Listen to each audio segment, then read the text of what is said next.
সকল ধর্মের অভিন্ন পারিবারিক আইন, এটা কি সম্ভব? কেন সম্ভব না? অনেক দেশে আছে।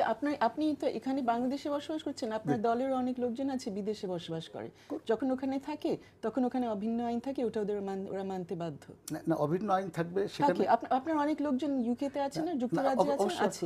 ওখানে যখন থাকে তখন ওদের সিভিল লতে বিয়ে করতে হয়, ওখানে শরিয়াতে বিয়ে করার সুযোগ নাই। সেটা মানা হয় না ওই দেশের আইনে। শরিয়া করলে ওদের সিভিল ল মানতে। একটু আপনাকে ব্যাখ্যা করি, আপনি এখন যদি এখানে না বসবাস করে যুক্তরাজ্যে থাকতেন, আপনার দলের অনেক সদস্যরা তাই করেন। ওখানে যখন ওনারা বিয়ে করেন ওনাদের সিভিল লতে বিয়ে করতে হয়। ওনারা শরিয়া চাইলে করতে পারেন, কিন্তু ওখানে ওনাদের বিয়েটা গ্রহণযোগ্য হবে না, কোনো অধিকার তারা পাবেন না যদি সিভিল আইনের রেজিস্ট্রি না করেন। এখানে শুধু এটা বলা হচ্ছে, একটু শেষ করি, এখানে শুধু এটাই বলা হচ্ছে আপনি চাইলে সিভিল লতে আপনার বিয়েগুলো রেজিস্ট্রি করতে পারবেন, সিভিল লতে আপনি আপনার অন্যান্য অধিকারগুলো পেতে পারেন। এটা আপনার জন্য অপশন, আপনি নিতে চাইলে নেবেন, সেখানে অসুবিধা নেই। সেটা হলো মানে দেশীয় আইন অনুযায়ী সিস্টেমটা ফলো করা। কিন্তু বিবাহ বিশ্বের, আমি তো আল্লাহর মেহরবানি প্রায় 57টা দেশে গিয়েছি, কারণ কোনো দেশে কিন্তু এটা সম্ভবই নয় যে একজন মুসলিমকে জোর করে খ্রিস্টান ধর্ম অনুযায়ী বিবাহ দিতে হবে। আপনাকে খ্রিস্টান ধর্ম নিতে বলছে না, বলছে একটা সিভিল অভিন্ন আইন। সিভিল মানে সবার জন্য প্রযোজ্য। আমাদের অলরেডি এরকম আইন আছে। ফর এক্সাম্পল, আমাদের এই যে অভিভাবকত্ব নিয়ে যে আইনটি আছে সেটা সবার জন্য প্রযোজ্য। সেটা ব্রিটিশ আমলে হয়েছে 1890 সনে। সেটা নিয়ে আপনাদেরকে একবার মাঠে নামতে দেখিনি। সেটা সবার জন্য আছে, অভিন্ন বলা আছে, অভিন্ন সেখানে একদম অভিন্ন সবার জন্য।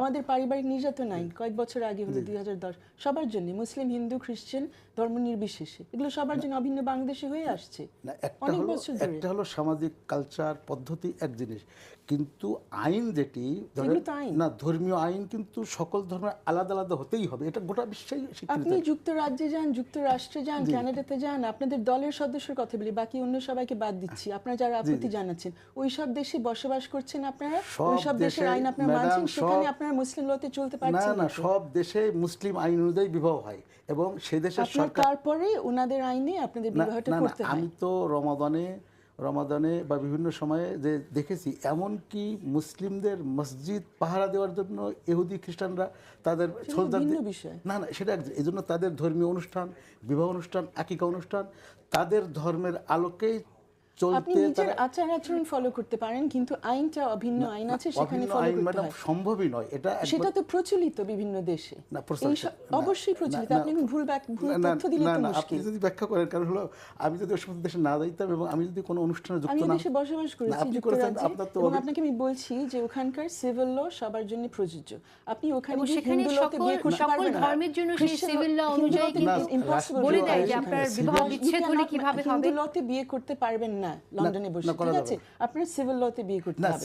আপনি শরিয়া, আপনার আচার আচরণ বাসায় বসে আপনি আকিকা করলেন, আকিকা করলেন, এগুলো ঠিক আছে, রাষ্ট্রীয় আইন তো সবাইকে মানতে হবে। জি, তো সেটাই তো এখানে সেটাই বলা হচ্ছে, রাষ্ট্রের একটা আইন থাকবে, সেটা অভিন্ন, সেটার সুযোগ আছে। আপনি যদি শরিয়াতে করতে চান, এখানে অপশনের কথা বলেছে, পরবর্তীতে বলেছে বাধ্যতামূলক।